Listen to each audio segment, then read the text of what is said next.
أعوذ بالله السميع العليم من الشيطان الرجيم. بسم الله الرحمن الرحيم. الحمد لله رب العالمين وبه نستعين، وصلى الله على سيدنا محمد وعلى الطاهرين وعلى الله دائم أجمعين من الآن إلى قيام يوم الدين آمين رب العالمين. Toujours une vidéo dans la croyance concernant le livre Sharh al-Sunnah qui est présent ici.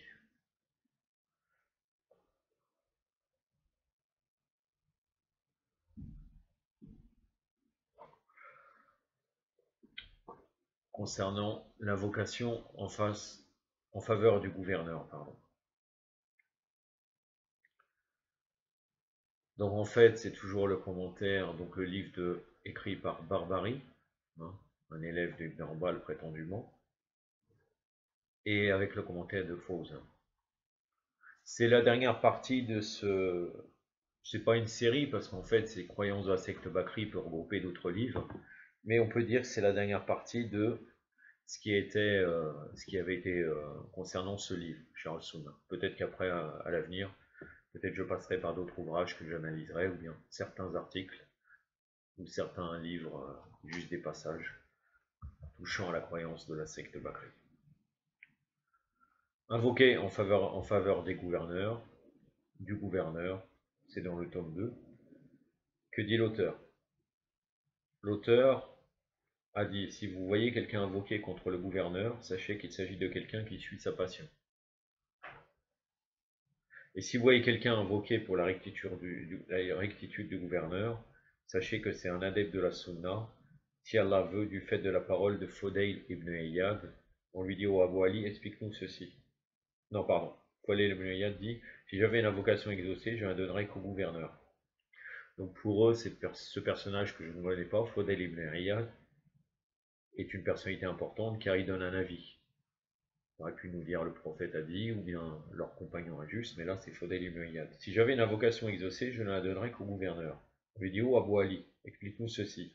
Il répondit, si j'invoque pour moi-même, cela ne me dépassera pas, mais si j'invoque en faveur du dirigeant, il se rectifie, et par sa rectification, les gens et les pays seront rectifiés. Donc lui, il croit que s'il fait une invocation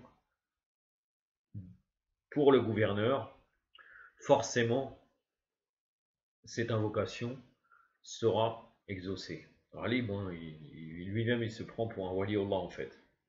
Il nous a été ordonné d'invoquer pour leur rectification et non d'invoquer contre eux-mêmes. Et même s'ils sont injustes et oppresseurs, parce que leur injustice et leur oppression ne sera que contre eux, alors que leur rectitude est pour eux et l'ensemble des musulmans. Donc ça revient exactement la même chose au sujet d'obéir au gouverneur. Hein. Là, on invoque pour lui. C'est pour ça que dans la deuxième partie, là, parce que là, je vous cite le passage, donc le commentaire de Fawzan très rapidement, et après, je vais venir à vous parler de comment les injustes, les criminels de l'histoire, considéraient que l'obéissance envers le gouverneur faisait partie de la foi. Donc que dit Fawzan? Cette expression est rapportée des pieux prédécesseurs. Si vous voyez quelqu'un invoqué contre le gouverneur, sachez qu'il s'agit de quelqu'un qui suit sa passion. Donc là, il veut dire comme quoi ça vient même des anciens. C'est l'inclination des Khawarij et des Mu'tazila, car ils sont ceux qui invoquent contre les gouverneurs musulmans. C'est l'opposé qui est obligatoire, il faut invoquer pour leur rectitude et pour leur succès, parce que c'est dans leur rectification que repose la préservation de l'islam et des musulmans. Donc pour eux, le gouverneur, c'est lui qui préserve l'islam et les musulmans. Pour nous, c'est l'imam infaillible, mais pour eux, c'est le gouverneur. Et c'est même obligatoire d'invoquer pour le gouverneur, pour la rectitude. Donc si vous invoquez en leur faveur, vous invoquerez pour les musulmans, parce que la préservation des sujets se trouve dans la rectification des dirigeants. C'est la méthodologie des pieux prédécesseurs invoquée pour la rectification des gouverneurs. Sa parole, et si vous voyez quelqu'un invoqué pour la droiture du gouverneur, sachez que c'est un adepte de la sunna, Inch'Allah, si Allah veut. Lorsque vous le voyez invoqué pour la rectification, sachez que c'est un adepte de la sunna, parce que ceci est la guidée des pieux prédécesseurs en ce qui concerne les gouverneurs. Après, sa parole du fait de la parole de Fodayl ibn Iyad, donc l'argumentation, pourquoi il prend cela, que dit Fawzan. Et Fodayl ibn Iyad fait partie des grands savants, adorateurs et ascètes. Il dit cette expression: si j'avais une invocation exaucée, je la donnerais qu'au gouverneur. Ceci fait partie de la sincérité en appliquant la parole du prophète. Donc là, ils veulent vous ramener une soi-disant parole du prophète. La religion et la sincérité, nous dit envers qui? Au messager d'Allah. Il dit envers Allah, son livre, son messager, les dirigeants des musulmans et les gens du commun. C'est dans Sahih Muslim. Il fait partie de la sincérité envers les gouverneurs musulmans d'invoquer pour leur rectification. Et il fait partie de ne pas être sincère envers eux, d'invoquer contre eux. On reste toujours dans la même chose, même concernant l'obéissance du gouverneur, comme a dit Saïd al-Ramadan al-Bouti, avec le verset qui parle de l'obéissance. A'udhu billahi samir al-alim min ash-shaytan rajim, ya ayyuhalladhina amanu, atiru Allah wa atiru ar-rasul, wa ulil amri minkum. Obéissez à Dieu, obéissez au prophète, obéissez à Allah, obéissez au prophète et à ceux qui détiennent le commandement. Donc ceux qui détiennent le commandement, pour eux, sont les dirigeants. Saïd Ramadan al-Bouti l'a développé dans son livre Le djihad en islam. Un livre assez intéressant, mais où il répond à l'idéologie des salafistes concernant le djihad. Donc pour lui, l'obéissance est obligatoire. Donc là, il parle des salafistes qui ne sont pas matrali comme Fawzan ou autres, c'est-à-dire des gens qui obéissent au gouverneur. Donc là, des wahhabites, les wahhabiyyin, leur particularité, c'est d'obéir au gouverneur. Albani aussi, c'est la même chose. C'est un salafisme, on pourrait dire, léger, uniquement doctrinal, mais au niveau de l'obéissance au gouverneur, ils obéissent. Contrairement à d'autres qui rejettent. Donc là, le hadith, on pourrait dire, c'est un complément pour eux au corps de la confirmation du verset qu'eux, ils interprètent comme ils veulent.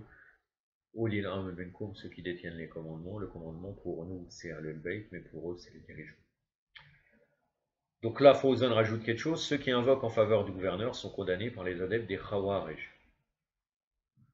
Donc les Khawarij, ceux qui disent qu'il ne faut pas invoquer pour les gouverneurs injustes, pour eux, ça fait partie des Khawarij. Khawarij, ils mettent tout le monde en fait. Khawarij, normalement, est lié à une période, hein, avec l'imam Ali, alayhi salam, à la bataille de Narawan, où il a lutté contre les Khawarij, mais l'institution, le moment où les Khawarij sont sortis, c'est lors de l'arbitrage avec Muawiyah sur le Coran. Mais pour eux, Abu Bakr, ceux qui ont tué Abu Bakr, c'est les Khawarij, Omar, c'est les Khawarij. C'est toujours comme ça de toute façon. Ils mettent jamais le point sur leur faiblesse en fait. Ça fait penser au prédicateur égyptien qui est décédé maintenant, Shir Abdelhamid Kishk, Bakri, qui pour lui, quand il parle du meurtre de Omar, il dit c'est les Juifs. Il dit même Abu Bakr, parce qu'il y a certaines versions chez eux qui disent qu'il a été assassiné. C'est les Juifs. Qui a tué Osman? C'est les Juifs. C'est-à-dire tous, c'est les Juifs. Là, pour eux, tous, c'est les Khawarij.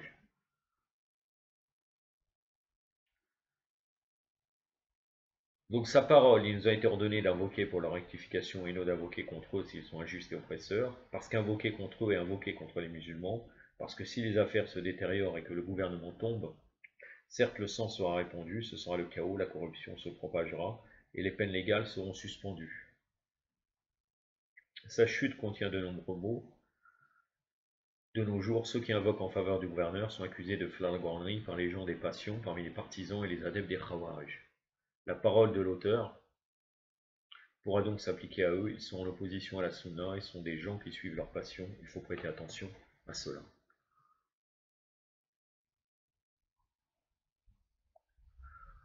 J'en ai terminé avec ce livre. Maintenant, je vais vous donner les conséquences de l'obéissance du gouverneur. Hein. C'est-à-dire comment, en fait, invoquer le gouverneur, où ils en sont arrivés où à travers cela.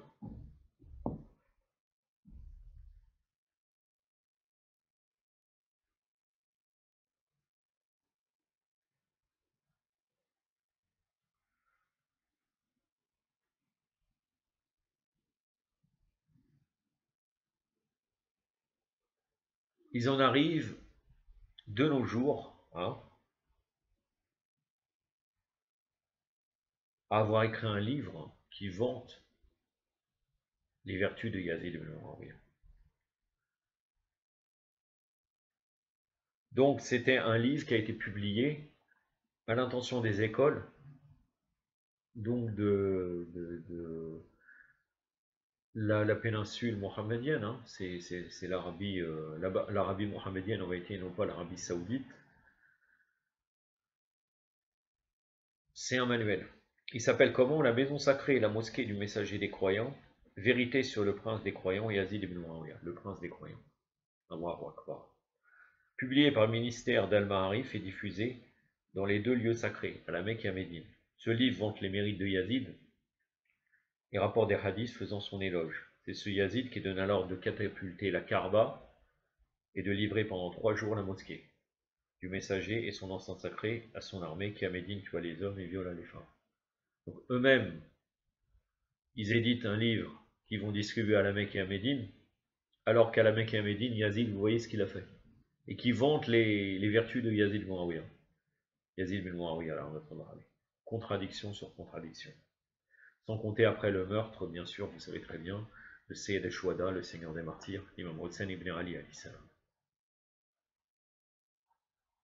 Maintenant, ça amène nous, cette obéissance au gouverneur, liée à la foi. Regardez.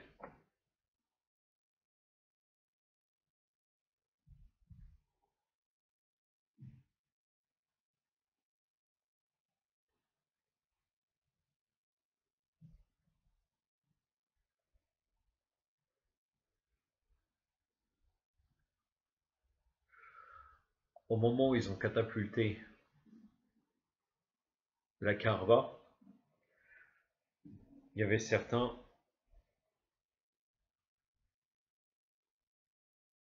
ils se sont posé la question de l'obligation de respecter le sacré qui est la Kaaba, ou bien de faire preuve d'obéissance. Et ils ont dit c'est l'obéissance qui prime le sacré. Et le Hajjaj, qui appela ô les Syriens, Allah, Allah, et le devoir de l'obéissance, l'obéissance envers le dirigeant. Qui était chef de l'expédition lors de l'attaque de la Kaaba?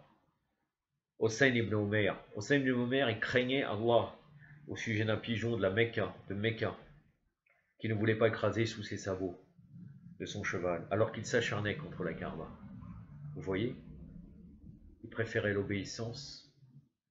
Pour lui, c'était clair que vu qu'il y avait des rebelles dans la Kaaba, il fallait les combattre.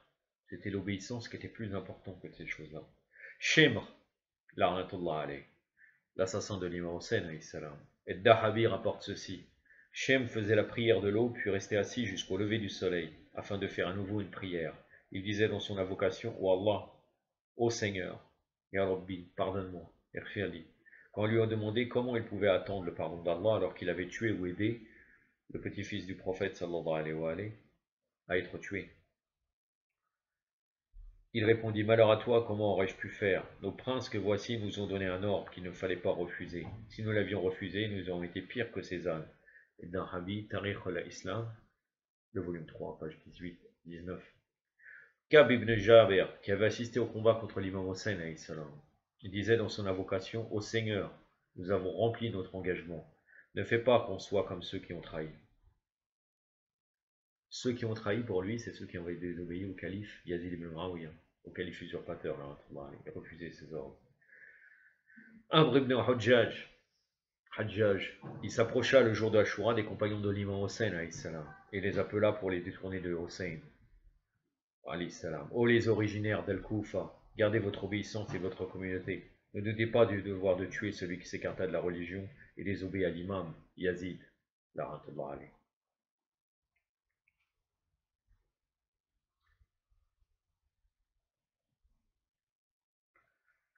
Kadi Muslim de Morgba, qui avait attaqué Médine, que les femmes, ils ont violé les femmes et fait d'autres choses. Au moment de sa mort, qu'est-ce qu'il a dit? Ô Seigneur, après mon attestation, qu'il n'y a d'autre divinité qu'Allah et que Muhammad est son esclave et son messager. Je n'ai pas accompli d'acte meilleur que celui d'avoir tué les Médinois. Si par après je devais entrer en enfer, je serais alors malheureux. Voilà. Tout cela, ça a donné quoi? C'est la conséquence de l'obéissance envers celui qu'on appelait le calife, le dirigeant.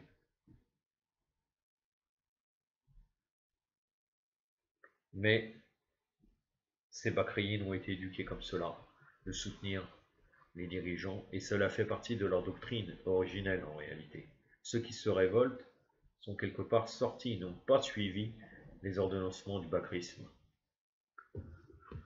J'en ai terminé. Bon, étant donné que je ne vous ai pas cité quelque chose de vraiment de vertu des Ahlul Bayt ou bien des imams alayhim salam, donc je vais vous lire Mémorial des Justes, une petite histoire, très petite.